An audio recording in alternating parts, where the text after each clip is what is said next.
decide to make money off of the Pokemon Go craze, if it's not local, it's going to be online, right? So I figured we should talk about some of your options. So one of your options is a blog, and this blog was put up in the last 2 days. You can see that the first post, well, last week, July 20th, about, let's see, today is the 24th. So it hasn't been up all that long. It might have sat for a day or two before they posted, but they're posting at least 2 or 3 times a day, as many things as they can about Pokemon. And their primary and only monetization that I've seen, mind you, I haven't dug through the website, is this right here. This is a Google AdSense ad.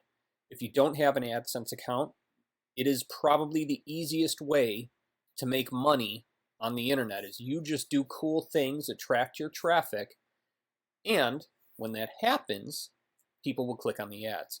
But let's check out the Pokédex shop and see what happens. So it's PokemonGoGlobal.com, and here's the other way they're making money. They have t-shirts with Pokemon stuff.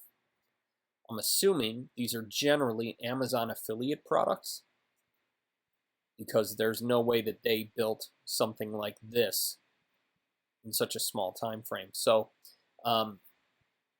that is an alternative way to make money. So if you're looking about where these things are coming from, where they're going to, okay, this is another ad format. So if you want to see where the ad comes from, generally you can see from the link that will show up in the bottom of your browser. If you look at the bottom of mine, you can see how life works. In this circumstance, that's not the case. This is not going to show you what they're using for advertising. The tracking is at the end of the link, and if you look at the end of the link, you can see just a ridiculous setup. So it's going to be very difficult to track. So if we add this to cart, this actually appears to be an internal shopping cart. This is done by content.ad. So there's another option for monetization for you. However, when I clicked on, or when I hovered over this, you can see it's at doubleclick.net. When I put doubleclick.net into my browser, it brought up this website, which is an AdWords company. So again, it's Google AdSense. I knew that, but wanted to show you my how my idea works. You can see DoubleClick by Google. It was a company that Google bought. So putting up blog content is a great way to attract people and attract attention. So another way is to set up a Pokemon forum. Now, understand that there are going to be at least a few dozen people trying to do the exact same thing. This website is monetized strictly through Google AdSense, and it uses a simple forum script with a simple theme. Generally, most forums are run on a software called vBulletin. It's not cheap, but it does work. It's a very nice software. I've used it in the past and been very happy with it. And it allows you to monetize with things like Google AdSense. So if we look around, let's go into general discussion and see if there are any other monetization options that come out screaming at us. Okay, so this is officially the worst hosting on the internet. Gotta love internet speak. People forget how to spell. Okay, so the only monetization I see is one single AdSense ad. So two. Not the best advertising I've seen, but it's something. They're probably making a few dollars a day. So now, we had talked about content creation for the purpose of selling, and one of the places you can do something like that is the Warrior Special Offer Forum, if you are a member of the Warrior Forum. If you're interested in internet marketing, I would recommend ignoring most of the things you read and hear here. But 10 years ago, this was where I got started, which led to me selling in the Warrior Special Offer Forum and then becoming famous in my own right as time went on. So if you have content that you can create quickly, whether it's video or written, you can sell it in the Warrior Special Offer Forum. You would use an affiliate network called Warrior Plus, or there's another one called JV Zoo. My choice between the two is JV Zoo. They just seem to have better features, but to each their own. So if you like doing video content, you want to use YouTube. It's the boss. It is the big website when it comes to video. But you need to get a couple of videos up and apply for YouTube's partner program. Because what you want are these. The ads that show up in the front of your videos, they will make you money. Potentially, depending on how much traffic you're getting, it could be hundreds of dollars in a very short period of time. Considering how hot Pokemon Go is right now, if you choose the right keyword terms to target and create good stuff, the odds of it going viral are very high. We're going to talk more about viral marketing later, but this is the #1 video that isn't by Nintendo. And you can see 1.6 million views. So this video is doing very well for its owner. Who knows how much money they've made, but I can promise you it's probably a very solid paycheck. So now let's talk about getting ideas.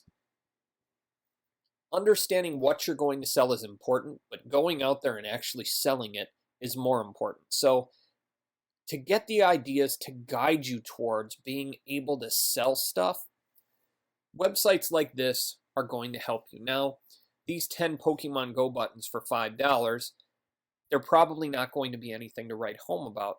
However, they cost them maybe 2 to 3 cents, so they're making a profit. And then you can turn and sell them for $2 each and make some money on your own, or $1 each and double your money. It's completely up to you. Look through Fiverr, Fiverr.com, and see what you can find. You might be able to find some things that you could resell. Etsy.com will probably be a far better source for ideas for you. For instance, I didn't even consider bags and purses when I was creating the slides for you and doing my research so I could show you things you can do. Bags and purses is a great idea. My sister loves Pokemon. She would totally buy a Pokemon purse if someone put it in front of her. But that's going to be the key with this stuff, getting in front of the right people. So on Facebook, you can target ads to people that have the Pokemon Go app on their phone. If you set a budget of maybe $5 a day, put up a nice picture of whatever you're selling, and link directly to the ability to buy it, you should make a profit. Obviously, there are no guarantees when it comes to advertising. However, it's worth a shot. It's worth a try. Another possible opportunity is eBay.com. It's not going to be quite as good as Etsy. Etsy seems to attract a very creative audience. eBay is the home of a lot of people that just want to sell stuff. So Etsy attracts more of an artsy, creative crowd, and I found that for idea generation, Etsy blows eBay out of the water. So you'll see a lot of these wristbands, Pokemon Go wristbands. However, if you really keep looking, this is brilliant. This clock here is awesome. It's done on a record, I believe, but it's just really cool looking. I mean, $40 for that, I'd pay that in a heartbeat. So look through, you can see there are t-shirts, comes with a free sticker. You can get ideas. So get your ideas on eBay and Etsy. Fiverr, maybe a few, but if you wanted or had something you could do, like drawing someone with their Pokemon, that's viable. You could totally sell on Fiverr. So those are some options to make some money using Pokemon Go with the internet. In this video, we're going to talk about a Pokemon history. Let's take a look at the phenomenon that is Pokemon. Where did it come from? What is a Pokestop? What is a Pokegym? And how is Pokemon evolving? Did you know that Pokemon is already in its 7th generation? Pokemon launched on February 27th, 1996. Yes, it's been around for over 20 years. This was the original screen for the original Pokemon on the handheld Game Boy system from Nintendo. It was black and white and a fairly simple role-playing game. Pokemon is a role-playing game where you are a trainer looking to catch them all. As you build up your collection of the cute, cuddly creatures, you train them to become stronger and build teams around strengths and weaknesses. What originally began as an elemental system evolved into something weirder and greater. Fire is weak to water, ground is weak to fire, water is weak to electric, poison is weak to psychic, etc. Here you can take a look at the ridiculous strengths and weaknesses of the different types of Pokemon that are available in their current setup.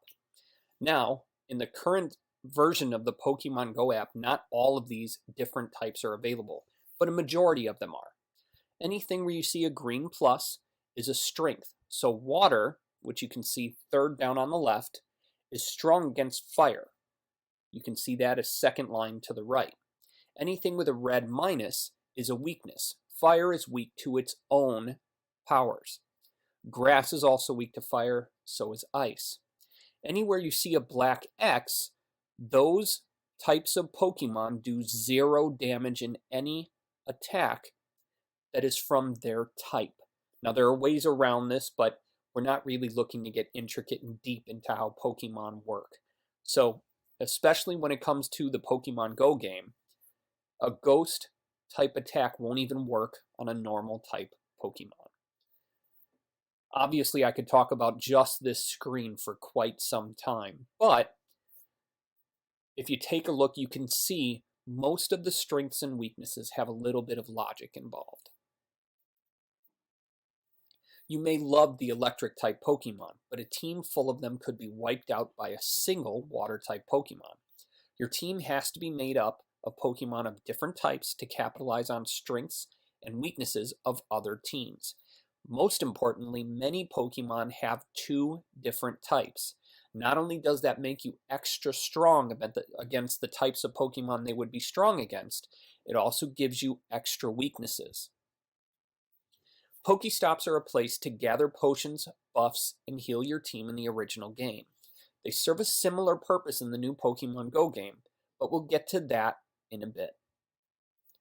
Pokegyms are where big battles take place between your trainer and the local gym leader and whatever supporting team they may have there. The goal is to defeat the leader and get a special badge that identifies your awesomeness. This is what a battle looked like in one of the Pokemon games. Your goal in the games is to beat the Pokemon leaders to get to an ultimate battle where you face 4 different leaders at once on some ridiculously out of the way mountain. Once you do that, you defeat the game, but they do have special things you can do once you do that to build up your team even further. In Pokemon Go, you still gather items you need at Pokestops and you still battle gym leaders. The physics of the battles in the Pokestops have changed a bit. So now, this is an augmented reality app on our phones where we use our cameras built into our smartphones to bring Pokemon into our world. Pokestops are different. They don't look the same like they did in the game. In the game, it would be a little building your little character would walk into, and they would stock up on whatever they needed, heal, and then go back out into the world to move further into the game. Now, Pokestops give you automatic drops of different items when you check into one, and gyms are even more different from the way they performed in the game. So now, when you're going into a battle, you'll see screens similar to this, and you will then fight. And fighting in Pokemon Go is also very different from how it is in the game. Over the last 20 years, there have been numerous sequels and nearly a dozen spin-off games capitalizing on the craze of Pokemon. Finally, we have the next evolution of Pokemon in the Pokemon Go game we have on our cell phones. Pokemon Go is ridiculously popular as it slowly rolls out across the world. It already has more active users than Tinder, and it's approaching the point where it has more engagement than Facebook. Now, this is a slightly old graphic. As of the time when I'm recording this video, this hadn't been released in Japan yet, where Pokemon are even bigger than they are in the United States. However, you can see that Pokemon Go in 2016 already has more active users than Candy Crush, which is pretty much the most popular game on mobile devices. This was taken 1 week after Pokemon Go launched, and it's only going to get bigger as time goes on. In the other videos, we'll talk about the business aspects and sides of Pokemon Go and how you can play the game and get a little bit more familiar with how it works.